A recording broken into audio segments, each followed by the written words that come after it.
बिस्मिल्लाहिर्रहमानिर्रहीम, अस्सलामुअलैकुम। Microsoft Excel में हमारा अगला टॉपिक है डेटा वैलिडेशन का। डेटा वैलिडेशन होता क्या है? डेटा वैलिडेशन हमारे पास एक ऐसी कमांड है माइक्रोसॉफ्ट एक्सेल की जिसमें हम एक डेटा को एक मखसूस लिमिट में रखते हैं और यूज़र से हम ये चाहते हैं कि वो इस डेटा के अंदर रहते हुए काम करें। अगर यूज़र जो है उससे इनवैलिड डेटा पे वर्क करता है, यानी कि उस डेटा इससे बाहर चला जाता है, तो हम यूज़र्स को फिर तीन मुख्तलिफ़ तरह के वॉन के ऑप्शन देते हैं इंफॉर्मेशन के। तो इस टॉपिक में हम यही सीखेंगे। तो डेटा वैलिडेशन को सेलेक्ट करने के लिए सबसे पहले हम डेटा टैब में आएंगे और यहाँ से मैं एक एरिया सेलेक्ट कर लेता हूँ ताकि इस एरिया के अंदर वो जो हम वर्क करें वो अप्लाई हो। डेटा वैलिडेशन को मैं जैसे यहाँ से सेलेक्ट करता हूँ, यहाँ हमारे पास तीन टैब है। पहले टैब में हम सेटिंग करते हैं कि हमने कौन सी वैल्यू रखनी है, मतलब यूज़र्स के लिए। मैं यहाँ सबसे पहले एक सेलेक्ट कर देता हूँ होल नंबर, यानी मैं चाहता हूँ कि एक नंबर हो। और यूज़र से मैं क्या चाहता हूँ? यूज़र से मैं चाहता हूँ कि यूज़र जो है बिटवीन, यानी इन दो के, यानी मिनिमम और मैक्सिमम, इन दो आदात के अंदर रहते हुए काम करें। मैं यहाँ टाइप कर देता हूँ 1000 और यहाँ टाइप कर देता हूँ 999। यानी मैं यूज़र से ये चाहता हूँ कि 1000 या 9999 के अंदर, यानी 4 डिजिट के अंदर रहते हुए जो है वो वर्क करें। अगर वो 3 के अंदर जाता है या फिर 5 के अंदर, तो हम उसको अपनी तरफ से एक मैसेज देंगे। और इसमें हमारे पास मुख्तलिफ ऑप्शन है, जैसे कि बिटवीन है, not between, equal to, not equal to, greater than, less than, greater than और इक्वल टू, लेस देन और इक्वल टू। इससे पहले मैं इसके बारे में कंप्लीट पढ़ा चुका हूँ माइक्रोसॉफ्ट एक्सेल के अप्लाई कंडीशनल फॉर्मेट के टॉपिक में। जो लोग फर्स्ट टाइम इस वीडियो को देख रहे हैं वो मेरी वेबसाइट mohammadniaz.net, इस वेबसाइट में जाकर और वहाँ से अप्लाई कंडीशनल फॉर्मेट के टॉपिक को देख लीजिए। उनको ये between, not between, equal to, not equal to ये क्लियरली समझ में आ जाएगा। तो यहाँ हमने यूज़र को एक जो है एरिया फराहम किया कि भाई वो जो है 4 डिजिट के अंदर रहते हुए अपना डेटा जो है इस सेल में इंसर्ट कर सकते हैं, जो मैंने सेलेक्ट किया हुआ है। अब इनपुट मैसेज सेकंड टैब है, इसको हम हटा भी सकते हैं। अगर चेक मार्क आए, चेक मार्क हटा देते हैं। इनपुट मैसेज में क्या होगा? इनपुट मैसेज में ये होगा कि अगर यूज़र इस डेटा के अंदर जो भी वर्क करेगा, तो जैसे ही इसके अंदर वो कोई चीज़ इंसर्ट करेगा तो सेल एड्रेस उसको जो कमेंट के अंदर शो कर देगा कि भाई ये गलत है या वो। मैं यहाँ पे टाइटल को ब्लैंक छोड़ के बल्कि इनपुट मैसेज में टाइप कर देता हूँ कि इंटर 4 और यहाँ से मैं कर देता हूँ डिजिट, यानी 4 डिजिट जो है इसके अंदर टाइप कीजिए। और उसके बाद मैं यहाँ आ जाता हूँ एरर अलर्ट में। एरर अलर्ट में हमारे पास यहाँ 3 ऑप्शन है। पहला स्टॉप है, दूसरा वॉर्न है और तीसरा इन्फॉर्मेशन है। तीनों को एक एक करके पढ़ेंगे हम लोग। स्टॉप का मतलब ये है कि अगर यूज़र डेटा गलत टाइप कर देता है तो फिर ये जो है इसको रिट्राई और कैंसिल का ऑप्शन दे देता है। तो टाइटल जो है हम कोई भी रख सकते हैं। और एरर मैसेज में इसको दे देता हूँ, एरर मैसेज में मैं इसको दे देता हूँ कि you can inter only 4 digit।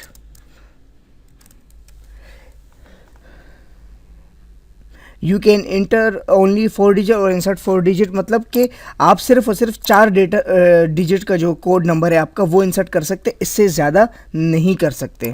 दोबारा देख लेते हैं। यहाँ पे हम आए थे सेटिंग में हम लोगों ने रखा था कि होल नंबर हो कोई भी और जो 1000 और 9999 के बीच में, मतलब 4 डिजिट के अंदर रहते हुए एक वर्ड वो टाइप करें। और जिसमें हमने सेल एड्रेस में मैसेज दिया कि इंटर 4 डिजिट। जैसे ही वो यहाँ पे आके क्लिक करेगा, सेल एड्रेस उसको मैसेज देगा कि 4 डिजिट जो है वो इंटर कर लीजिए। अगर वो इस कानून को नहीं मानता कि भाई 4 डिजिट से ज़्यादा, यानी 5 या 3 पे वो वर्क करते हैं या इसके अलावा किसी पे, तो जो है हमारा सेल एड्रेस जो है उसको एरर करार देगा। अब इसको हम ओके करते और ये देखिए जैसे ही मैं सेल के करीब आता हूँ, यहाँ हमारे पास एक कमेंट बॉक्स में आया था इंटर 4 डिजिट। अगर हमने टाइटल दिया होता तो इसके ऊपर उसका टाइटल आ रहा होता। मैं यहाँ टाइप कर देता हूँ बिलफर्ज 4 डिजिट के अलावा 3 डिजिट। ये देखें अब मैं जैसे ही 3 डिजिट मैंने यहाँ पे टाइप किए, माइक्रोसॉफ्ट एक्सेल ने इसको जो है फ़ौरनली एरर दे दिया, और इसको स्टॉप का एरर कहते हैं, रिट्राई या कैंसिल। तो यू कैन इंटर, और यहाँ हमारे पास मैसेज आ रहा है, जो हमने वहाँ मैसेज टाइप किया था, you can inter only 4 digit. अगर हमने टाइटल दिया होता तो यहाँ उसका टाइटल भी शो हो रहा होता, और ये देखिए ये इन्फॉर्मेशन हमने दिया था। तो ये यानी स्टॉप के अंदर रहते हुए हम इसको एक लिमिट के अंदर जो है काम करवा सकते हैं। यहाँ से इसको सेलेक्ट करते हैं, और उसके बाद बल्कि मैं डेट की तरफ आता हूँ, डेट को सेलेक्ट कर देते हैं, डेटा वैलिडेशन के अंदर आते हैं।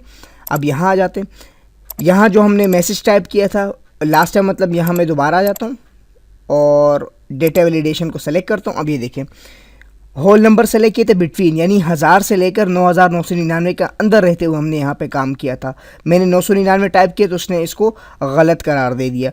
उसके बाद हम जाते हैं इनपुट मैसेज, हम इसको ऑफ भी करवा सकते हैं अगर हम चाहते हैं कि कमेंट शो ना हो। जैसे हमने यहाँ पे गए थे, देखिए इंटर 4 डिजिट हमारे पास यहाँ शो हो रहा था। अगर ऊपर मैं टाइटल देता, टाइटल भी अपनी मर्ज़ी से कोई भी दे सकता हूँ, तो यहाँ पे इंटरप्रिंट कोड वगैरह कुछ भी मैं देना चाहूँ तो यहाँ पे ऊपर दे सकता हूँ। सबसे पहले टाइटल आएगा तो, और उसके नीचे जो है उसकी इन्फॉर्मेशन आएगी।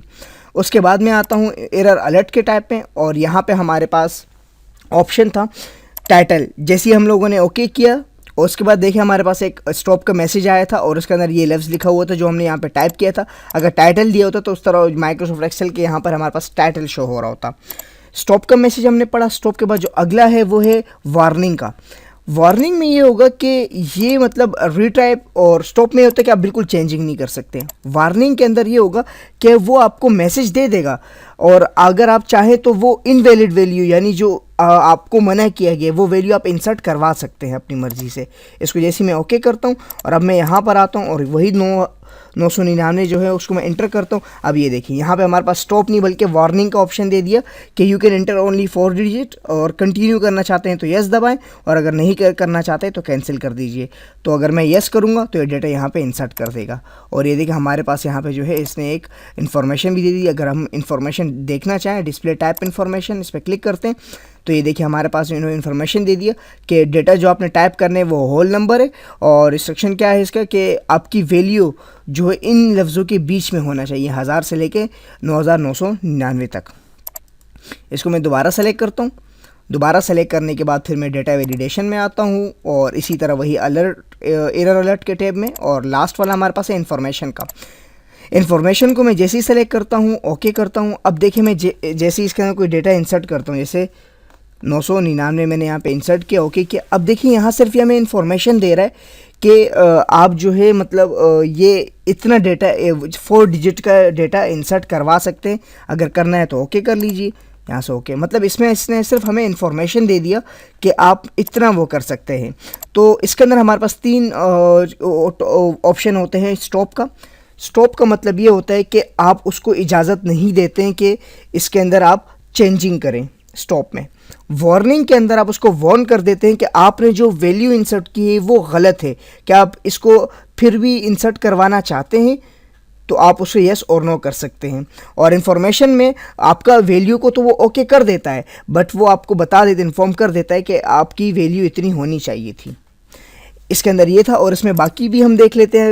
उसको प्रैक्टिकल करने की ज़रूरत तो नहीं है, लेकिन फिर भी मैं एक समझा देता हूँ कि होल नंबर में हम वो कर सकते हैं, डेसिमल नंबर को भी यूज़ कर सकते हैं। डेसिमल जो मैंने जिन लोगों को इन टॉपिक्स में प्रॉब्लम्स आ रही हैं कि उनको इन चीज़ों के बारे में नहीं पता, तो माइक्रोसॉफ्ट एक्सेल को हमने बिल्कुल बेसिक से एडवांस लेवल तक पढ़ा था। जो लोग फर्स्ट टाइम यूज़ कर रहे हैं वो वेबसाइट में जाके माइक्रोसॉफ्ट एक्सेल को सेलेक्ट करेंगे तो उसके पास कंप्लीटली तमाम टॉपिक आ जाएंगे, और बिल्कुल बेसिक वाइज वो घर बैठ के सीख सकते हैं। तो यहाँ से होल नंबर है, डेसिमल प्लेसेस को भी हम वो कर सकते हैं, लिस्ट को भी कर सकते हैं, डेट को भी कर सकते हैं। यानी कि डेट, जैसे कि अभी हमारे पास एक डेट यहाँ मौजूद है, और मैं चाहता हूँ कि जो है यूज़र जो है वो इस डेट के अंदर रहते हुए काम करें। जैसे कि मैं चाहता हूँ कि भाई 2012 से लेकर 2013 तक, यानी जनवरी फरवरी जो भी हम देना चाहें, तो उसके अंदर रहते हुए भी हम यूज़र को जो है इंस्ट्रक्शन दे सकते हैं कि भाई आप इसके अंदर रहते हुए अपना डेटा इंसर्ट करवा सकते हैं। तो यहाँ से फिर हमें डेटा को सेलेक्ट करना पड़ेगा, और वहीं पर हमारे पास ऑप्शन है कि बिटवीन, मतलब इन दोनों के बीच में, नॉट बिटवीन, ऐसा डेटा हो जो इन दोनों से रिलेटेड ना हो। इक्वल टू, यानी इस लफ्ज़ के बराबर डेटा जो है आप वो कर सकते हैं डेट, और इसके अलावा कोई डेट वो एक्सेप्ट नहीं करेगा। जो आपने यहाँ टाइप किया होगा सिर्फ वही डेटा एक्सेप्ट करेगा। Not equal to, not equal to से मुराद है कि इस वैल्यू के बराबर नहीं हो, बाकी कोई भी आप वैल्यू इंसर्ट कर सकते हैं, सिर्फ ये वाली वैल्यू इंसर्ट नहीं कर सकते। ग्रेटर देन का मतलब ये हुआ कि जो वैल्यू आपने यहाँ टाइप की होगी उस वैल्यू से बड़ी वैल्यू जो है वो एक्सेप्ट करेगा, वो वैल्यू नहीं, उससे छोटी भी नहीं। ग्रेटर देन को, लेस देन मतलब इस वैल्यू से कम वैल्यू को वो एक्सेप्ट करेगा। अगर आपने यहाँ पे 1000 लिखा है तो 1000 से नीचे की जितनी भी वैल्यू की ये उसको एक्सेप्ट करेगा।